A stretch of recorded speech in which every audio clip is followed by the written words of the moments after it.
So here on the Pin Down, we believe that violence is never the answer. So ladies and gentlemen, just remember, never throw sodium chloride at anybody because that's the soul.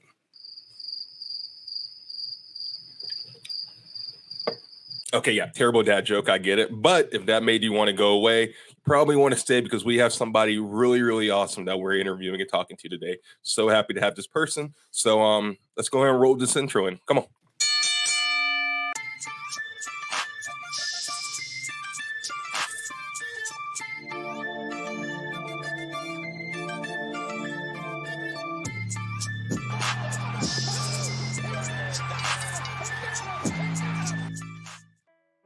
Gotta love that intro. Okay, so let's see, what are the words? Yada yada. Welcome to the greatest podcast now in America. Welcome to the greatest podcast not only in the world. Welcome to the greatest podcast in the universe. I'm your host with the most charisma, most Desmond Penn, and you are watching Blurred Approved Entertainment's The Pin Down. Now today, is really happy. So I have back-to-back interviews. Kind of cool. If you didn't catch my last interview with PWE Official, excellent interview. One of the best conversations I've ever had. It's very rare that I can talk to other people who love wrestling like I do. So this is that too. So it's going to be an even better time. If you watch Vive or BDE channel, you probably know her from that kind of like where I know her from. I recently just became a fan, but her name is MissThickemsTTV. That's her IG name. I'm probably just going to call her Miss T because I don't need any kind of means being created, but let's go ahead and bring her in. Hey, how is everybody? Hello. So kind of like I told you before the show started, so happy to have you on. Was very much excited when I saw your message popped up and you were like, yeah, sounds good. I was like, yes, like let's go. You had me intimidated though at first, because I was like, oh man, email, like she's serious, like this is business.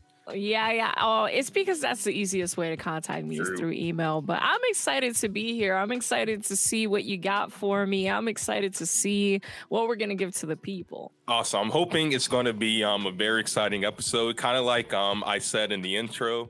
I haven't followed you for too long, so I'm not going to pretend like I've been following you for years. I know everything about you.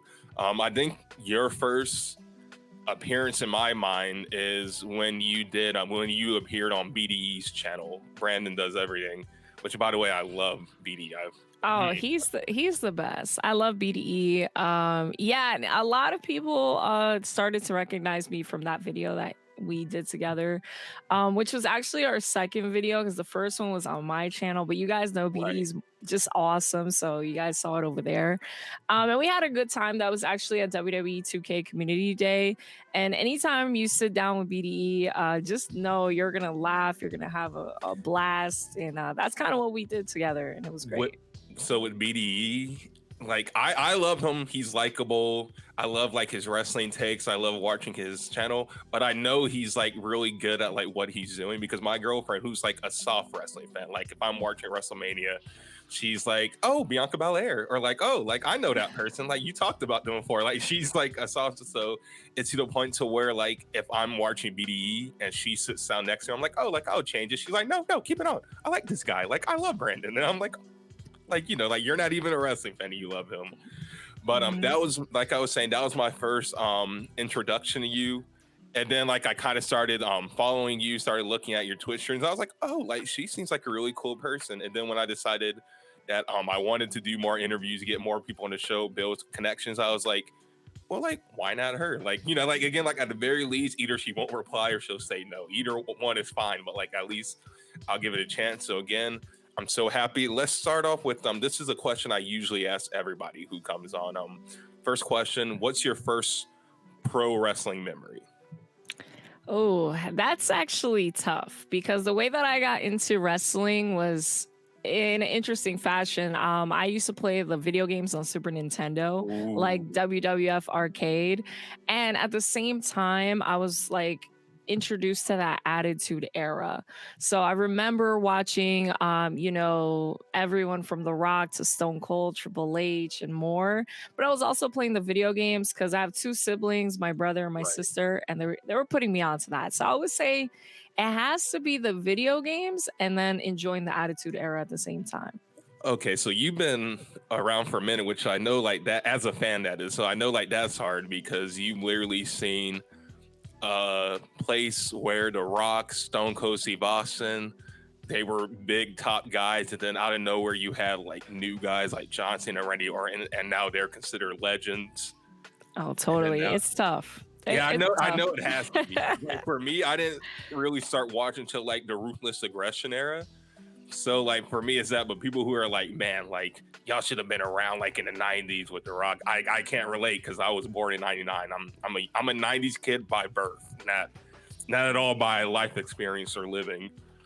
But Totally. It's challenging when you haven't experienced those eras and people talk about it and you try to go back and watch it. It's not the same as actually living through it. yeah, it's like I have a friend where like we constantly say nostalgia's a bitch because like most times you can like something, but either you go back and watch it, you don't get the same feeling, or like you're kind of blind to like it just wasn't that good. Like I remember I was talking to somebody online in the comments, something I rarely do, but it was we were having fun. He was like, "Oh, the Attitude Era was the best. Like it did nothing wrong." And I was like, "Dude, you got to go back and watch the episodes." I'm like, I'm not even talking about like PG or like, "Ooh, we can't say that today," but just like not all of it was Yeah, it was a different time for sure. exactly. like, I was Yeah, like, yeah. oh, but A different time for sure. Like, if you look back at it now, everything was wrong. But living through those times, I'll tell you, it was amazing. I feel like it definitely had like the best energy. I will say that, like especially with Stone Cold, like it could be just a normal segment. You watch the old Attitude Era episode, the minute Stone Cold's music hits, you see everybody in the crowd just jumping, throwing beer bottles up, throwing up middle fingers. Such a great experience. So with us knowing how long you've been a wrestling fan, I'm very curious. So your second question is, what was the first wrestler or wrestlers that you remember liking, going like, "That's my guy" or "That's my girl," or like Uh, so it's a good question because this has changed over the years, but I remember first being exposed to wrestling. The Undertaker stood out to me, of Ooh. course.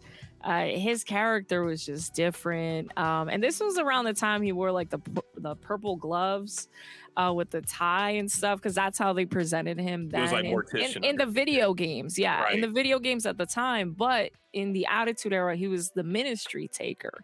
So Mhm. I was like, man, this guy has been through it. He's different. He's And then it great. only got better as he became American Badass Yeah, yeah, and all these other totally. forms. Totally. And I would also have to throw in there clearly The Rock and Triple H, who are now Mm. my all-time faves, but the Hardys were big for me. Like I was like, who are these guys? They're extreme. I need to support them. And I love Jeff Hardy, but Matt Hardy too.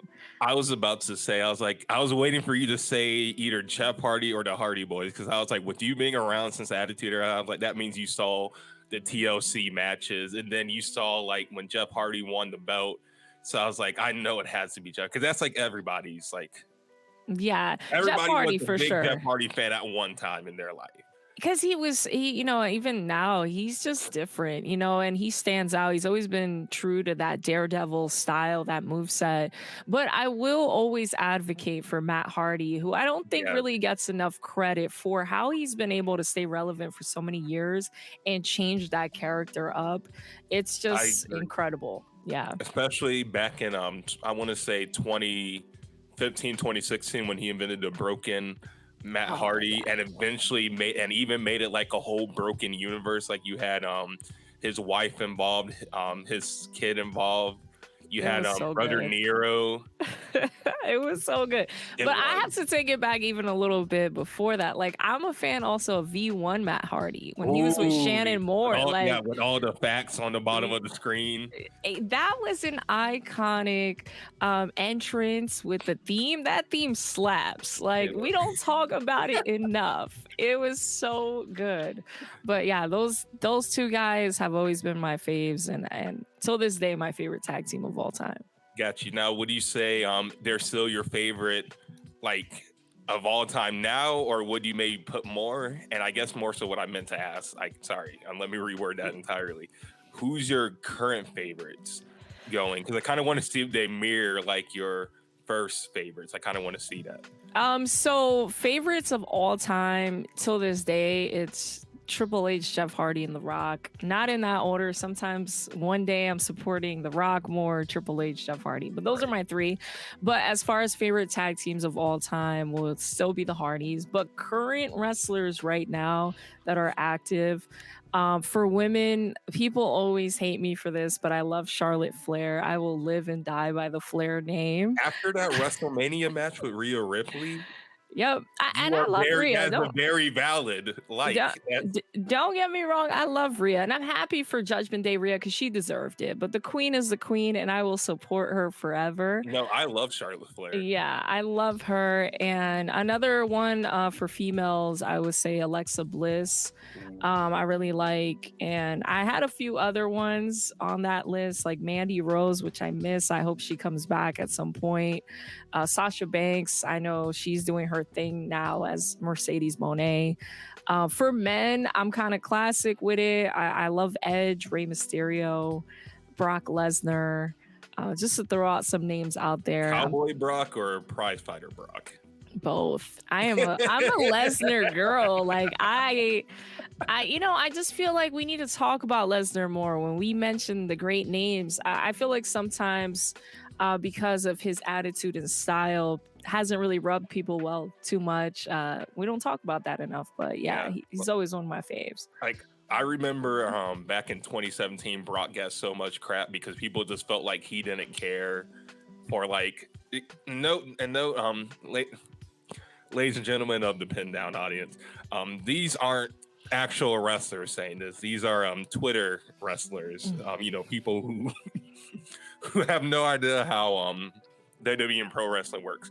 But they were like, he doesn't care about the business. Like, he doesn't, he's not talented. In my mind, I was like, this guy's making like what, $10 million a year, like, and putting on like really great matches and being dominant. I'm like, he's doing something right. Like, he's doing something better than I can. I'm not making 10 million a year, doing this show. I wish I was. That'll be great. Like, Yeah, the critics were pretty strong, especially when it comes to Brock. I think even till this day, he's always getting criticized for something, but you really can't deny his greatness. And, if you've seen like Paul Heyman speak on his success, especially early in his career, how crazy it was in such a rapid rate, it was insane. And I don't know, till this day, I'm a fan and I'll always support Brock.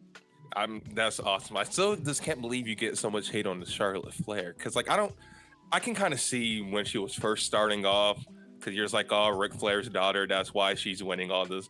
But I just think she has come so much further. Like, she has so many great matches that we can talk about her versus Sasha Banks back in 2016 when they just like when the match where they closed was Monday Night Raw. We can talk about her and Asuka. We can talk about her and Rhea Ripley currently. There's just so many good matches. Great American Bash in 2020 when she was NXT champion. There's this, I don't know. So many moments. I think the critics also come from like, oh, she's over pushed, or no, I like this girl over that girl. And I'm just like, I don't care. She's great. And until you don't find someone who does her job like her or better than her, then we're just not having that conversation. No, and I can definitely agree with that. So, do you have any, next question, do you have any like wrestling hot takes? I feel I kind of started because we were talking about Charlotte Flair, how you get a lot of flack over you loving Charlotte Flair. Are there any other like wrestling hot takes you can maybe think about that gets you a lot of hate or a lot of side eye?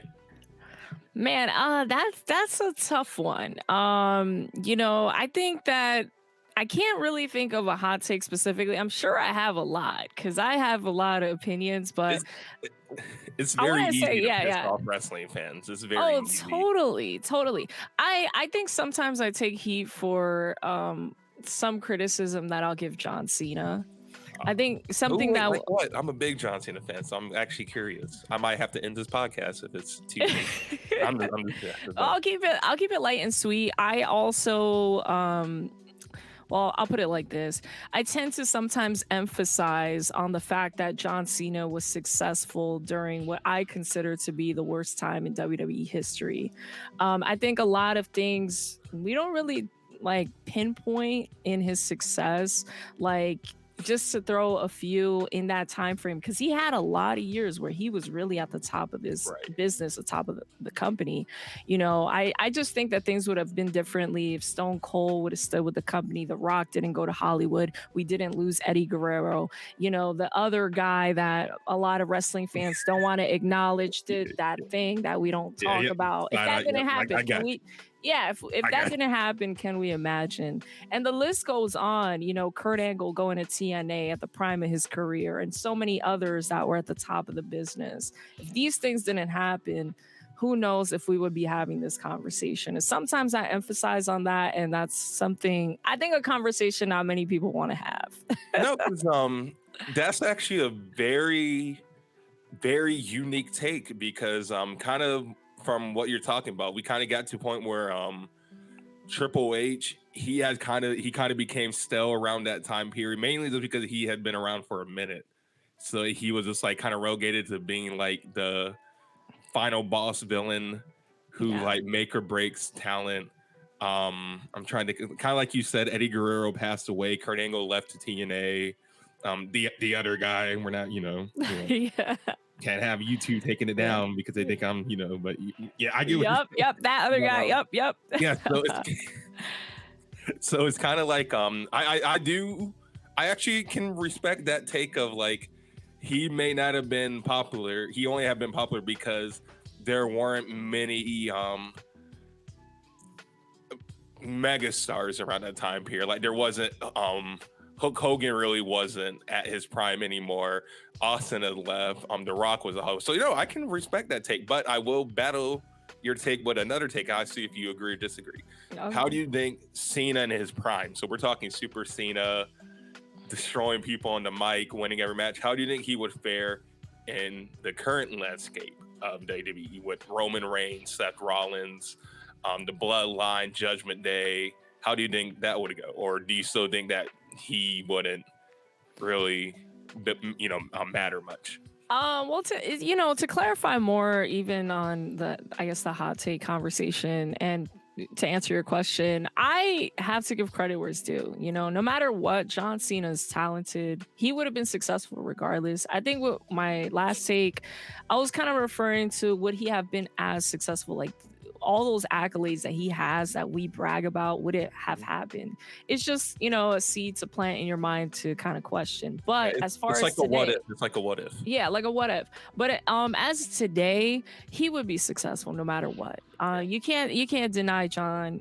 Unique character, amazing on the mic. Makes his opponents better, uplifts his opponents in many ways. So you can't deny. I think he would do great, and we kind of seen that already, like when he went against Roman, or even just recently against Austin Theory.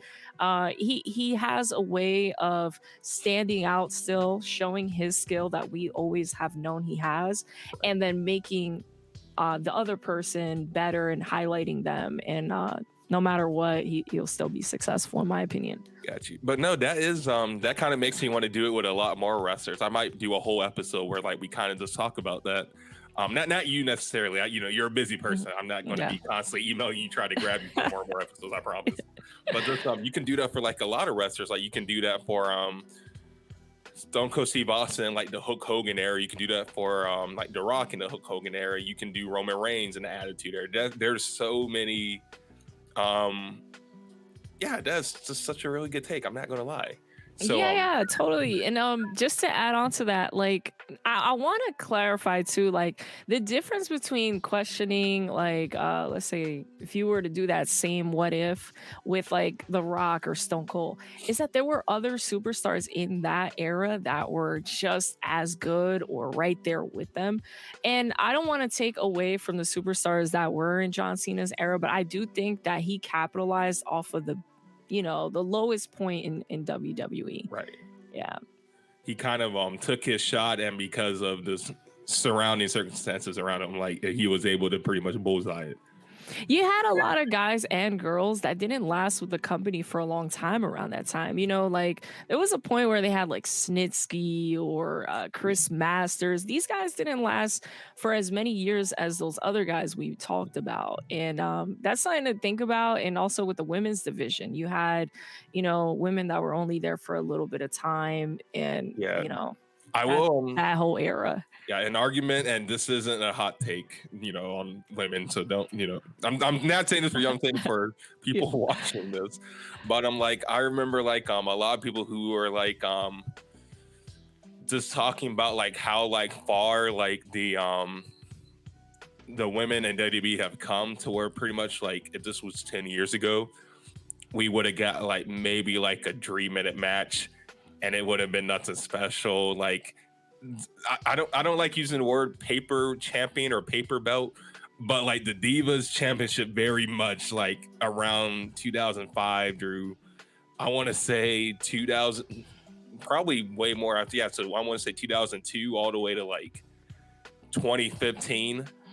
Kind of like it was cool, but it didn't mean much. And then when you have Charlotte Flair, which is why like I love that you love Charlotte Flair, because I honestly feel like she was like the injection that like they needed to build it. And now like it's to the point to where I just did like a WrestleMania review, I want to say some weeks ago, and I was just torn between who deserved the main event, Charlotte Flair, Rhea Ripley, or Sami Zayn, Kevin Owens, and the Usos. Like, Yeah, that and those matches were great. they were so good. I remember it was like this 2 back-to-back matches where I was just like glued to the TV. I was like, bro, I love it. Like so much brutality, like so much passion. So yeah, so let's move on to the next question. So I did this with PWE. This is a little game called Push, Release, and Jobber. So pretty much I'm gonna give you 3 wrestlers' names. You have to push one, you have Okay. to release one, and you have to make one a jobber. So first we got Seth freaking Rollins. Next up, we got Chad Gable. And last, we got Austin Theory.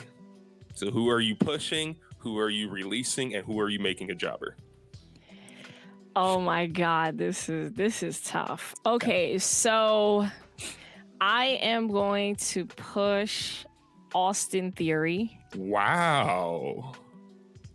All right. I hate to do this to Seth, but I'm making him a jobber and I'm releasing Chad Gable. That's hard. Oh. That was hard. And I just feel like Seth Rollins has done so much in his career.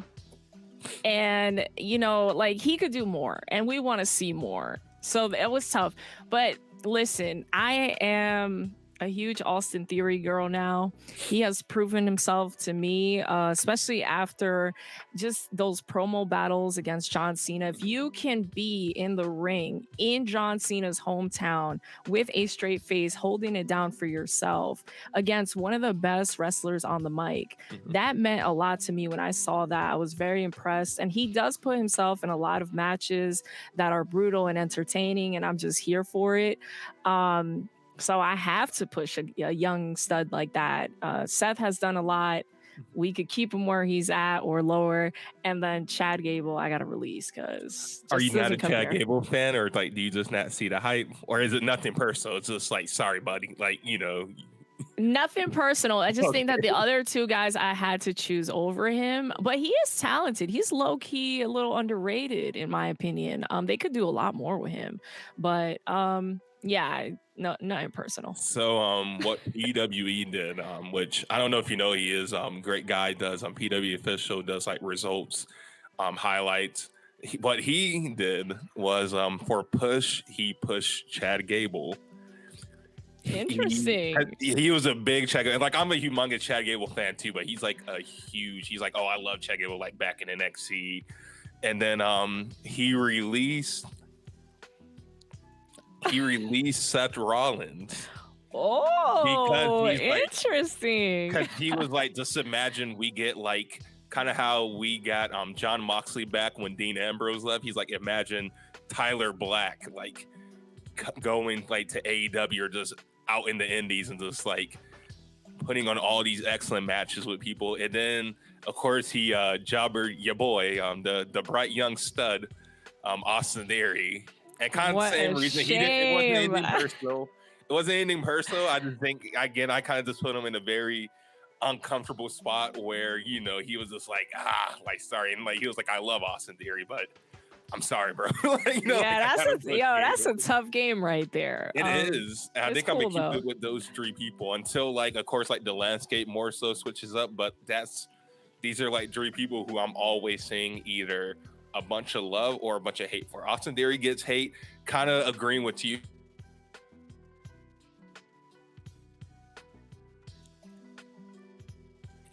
My mic went out. I'm sorry. Oh, it's okay. I figured. I got a guy. He got that out.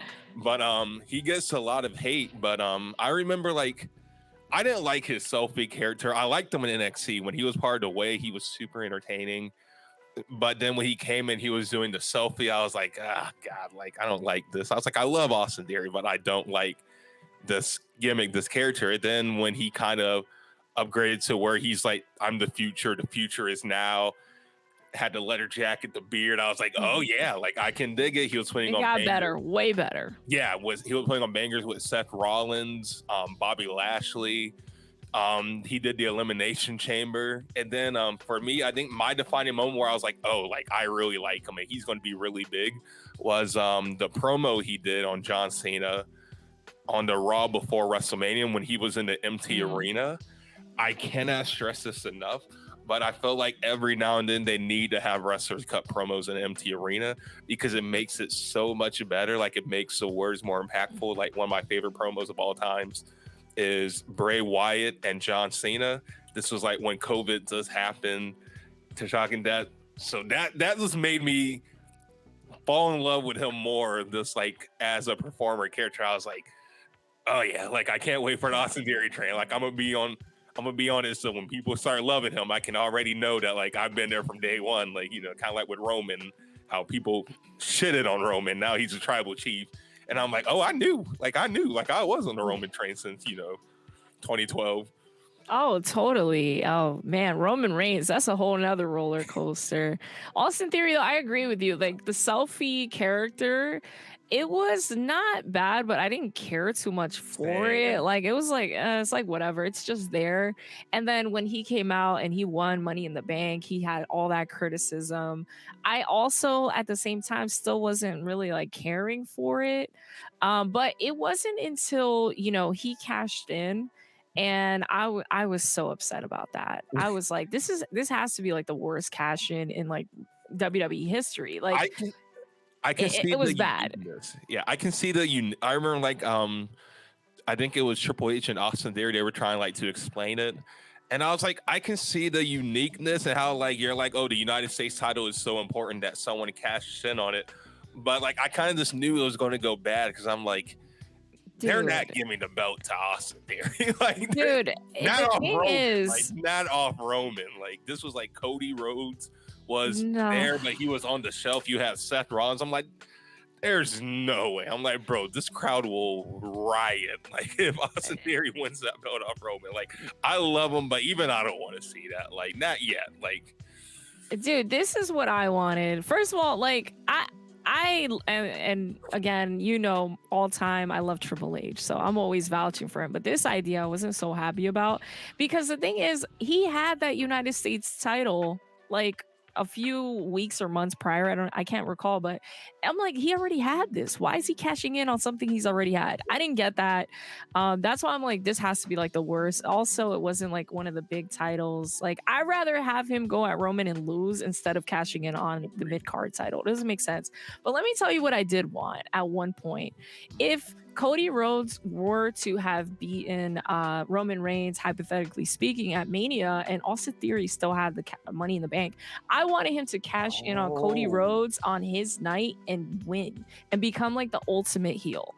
That's what I would have wanted to see, like build up this Austin Theory guy as a big heel. People hated how he won Money in the Bank, cash it in on Cody, but they didn't do that. I was so sad and disappointed. I'm like, this could have been a great opportunity to build an iconic heel. I am not mad at that idea because that would have been like a really good way to establish him. Imagine like Cody wins, all the confetti and stuff coming And we're down, cheering, celebrating. we're Yeah, the loving it. grandson of a plumber, and then all you hear is A-Town down. Down. And then Runs he out there goes and in just, and beats him. Dude, that would have been sick. that would have been so good. You're right. Everybody in SoFi Stadium, all those people would have went home upset. It's like if you thought people were mad that Roman beat Cody, imagine Roman losing just for it to lead to an Austin Theory. Dude, that would have, and so a little context about me, because I know you're new to me, but I love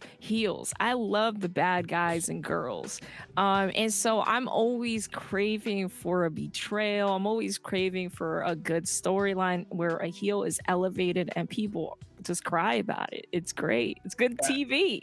I feel like with I'm guessing you're a bit older than me, but like I feel like with our like generation, we kind of more so like the bad guys, because like we like the bad guys, but a really bad guy can be just as good as a really well done babyface or good guy like Cody. Like like we love Roman, but we also really love Cody because he's a really good babyface. But it's like, if you're just like Triple H versus like Super Cena, you're like, like Triple H, like he's, just X a bad guy. But beginning the intro, I'm not sure if I said it or not, but you are a big Twitch streamer. That's kind of like how I saw you on BDE's channel, because you guys were playing WWE 2K23. I love seeing like all those types of videos. So just tell me, like, how did what made you want to get into starting Twitch streaming, and like maybe highlight some difficulties or like some mental barriers that you had to kind of encounter to kind of get to where you are now with it? So it's funny. Every time someone asks me this question, it's a very unique story how I got into Twitch streaming. So just to give you a brief, I went to college for communications, media and film. So I originally thought I was going to work for like an ESPN, maybe a TMZ, covering sports, wrestling, celebrity news. But that didn't go well for me. I couldn't get a job after college. So I was dating someone at the time who was a Twitch streamer and just kind of recommended it to me and said, hey, like, I think you'd be great at this in the meanwhile while you're looking for a job. And I ran with it, and I've been sticking with it since. And I got to tell you, it's been a roller coaster. Success, I tell people, is not a straight line. It's a zigzag. It's a tangle. So a lot of the challenges in the beginning were to establish a community, find out where I fit in the sense of like, because I like a bunch of things. One day you might catch me playing WWE, Fortnite, whatever, GTA. Like, I'm all over the place, and I like that because it brings in a ton of people and different audiences. But that's what I was about to say. When you're trying to establish yourself, though, it's hard because the GTA people might not stick around for wrestling and this, that, and the third. Right. That was a challenge in the beginning, but now I sit in a comfortable place. Like, my community kind of knows what to expect from me. They know what I'm about. I kind of could do those things and they'll stick with it. But it took a while to get to that point. And yeah, it's been fun, and I'm having the time of my life still. I would definitely too, because you're pretty much to where like your life and like your job, to say more so least, again, I don't know too much about it, so I don't know if this is like your only job, but like it's just playing video games and like having fun and like entertaining yourself. It's like much different for someone who like has to get up every morning like, man, let me go to this job I don't like, versus you wake up and you're kind of just like, I wonder what we're playing today. I wonder like what we're going to talk about. And then not to mention, correct me if I'm wrong, you have some sort of partnership with 2K, correct? Yeah, I'm a 2K Next maker. Okay, yeah, I just couldn't remember what it was called. Do you want to go into detail with that? Yeah, totally. So I'm a 2K Next maker. I work closely with 2K in regards to like any of their titles. they have an amazing program. Anybody could try to sign up for it. You would have to just go on the website and apply. If you're a content creator, I say do it. It's been an incredible experience. I work closely primarily with like NBA 2K, WWE, because that's kind of like my thing. But they have Right. other titles that I kind of been dipping in, like PGA the other day. I dabbled in that, and I've done WWE 2K Supercard, and a few other titles like if you like Mafia or whatever. It's great. And they give us a place for us to discuss our opinions, any ideas we may have with the titles, any of those games. But it's also a space for other creators to kind of come together and just be like, hey, I love this. You want to link up? Let's play, And I've met so many incredible people through 2K, and I've been a part of so many incredible opportunities. So it's pretty dope. So what the people you met drew 2K, which I can only guess is Xavier Woods. I feel like that's like, because he's like the one guy in WWE who's like always doing stuff with 2K, especially around the time the new WWE game came out. Were there anybody you worked with drew 2K that kind of had you just fangirling out, or like even had you just like even me, I'm kind of fangirling out right now because you're somebody who I consider popular and famous, and here I am interviewing you. So I'm kind of just curious to. I appreciate that. It's funny. I've actually met Xavier Woods when I first started Twitch. I went to like an EA event, and he was there. He was so friendly. I got to take a photo with him early in my career. He was so nice. Took photos with everyone. I don't think he said no to anyone. He was so nice. But as far as like 2K, I've met so many incredible people. But I want to say recently, a big event for me, my first event with the WWE 2K team, was when we tried the game out early back in San Antonio. They flew us out for Royal Rumble, and I got to be in the same room as like Seth Rollins, Bobby Lashley, Omos. There was so many people. A New Day was there. I got to meet Sean Ross Sapp, which I think he's awesome. So I met so many awesome people, but I gotta admit, like when I met like Bobby Lashley, I was like, bro, this is so freaking cool. He was so nice. I've been supporting him since he was like in WWE's version of ECW. Like I've always been a fan. I think he's great. And Seth Rollins. Oh, and Drew McIntyre was cool too. So really nice people. So with all those people that you met, collabed with, et cetera, are there any people where you're like, the plan is like, I do want to meet this person, or like, I would love to collab with this person? Oh, that's great. That's great question. I hopefully in the future, maybe like more women superstars. I would say like it would be an honor, of course, to meet like Charlotte, because she's one of my favorites, or Alexa Bliss. I'm very, very high on them. So maybe that would be kind of cool. I had the opportunity to play with like Liv Morgan. So that was nice. I think anytime I get to collaborate with any of the women, I think is cool. So I'm looking forward to more of that.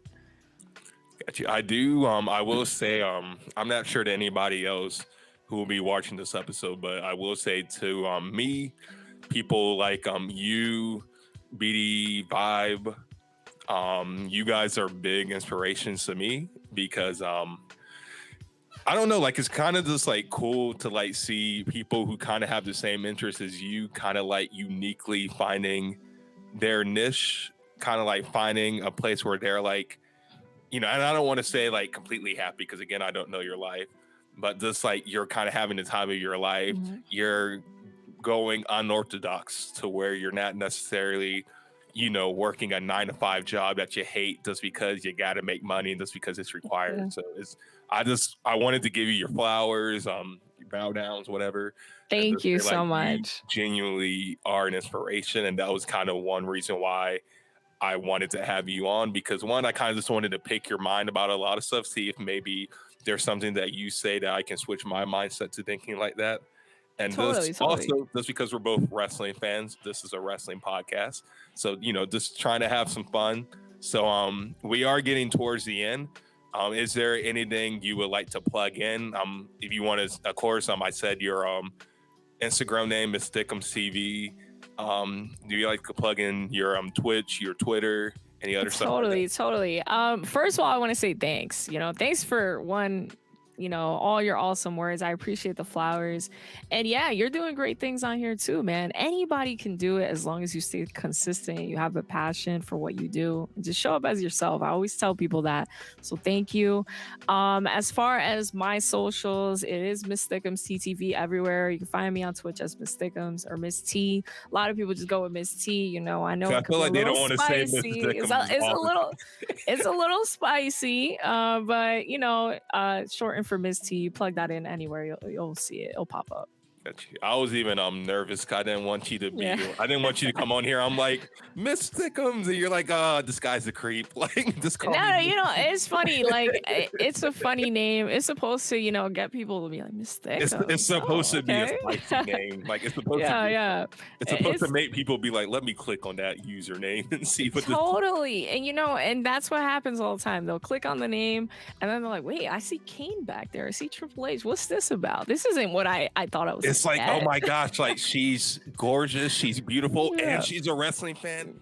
And yeah. Games. It's like you're pretty much every wrestling nerd's dream girl. Yeah. So hey, I'm just running with it. It's who I am, and I always have a good time with it. But yeah, Miss T is fine. You plug that in any of the socials, you'll find it. Cool. And you know me, I'm always down to link up on WWE 2K and put somebody in a DDT. Well, you again, I'll say it again. I don't know if I can say it enough times. You are definitely an inspiration. I want to thank you so much for coming on this show. I wish you nothing but the absolute best. If you're watching this, definitely go check her stuff out. Go give her a follow. As you can see from this podcast, great human being, definitely going places. She's already been places, but she's going to be going to more places. But if you're watching this, I want to also thank you guys for watching this episode. Feel free to go down, like it, comment if you don't agree with her push release jobber. I don't either, but we're not going to get into that. I just gave her flowers. I don't want to put thorns on them, but definitely like and subscribe. Check out all my other interviews. Check out everybody else's content. And again, I just want to thank you one more time for coming on this show and letting me interview you. You honestly didn't have to. Kind of what we were talking when we first started. You were a very busy woman, but you still had the heart to go to come on my small wrestling show. And thank you. I'm happy to be here. I can't wait for the next. I hope I get invited again soon. I had a great time and I can't wait for everybody to experience it. Definitely would love to have you on whenever time. If you ever want to plug something, if you ever want to shoot me an email and you want me to promote something, consider it done. I appreciate it. Can't wait. Thank you for coming on. And guys, thank you for watching the show. Godspeed.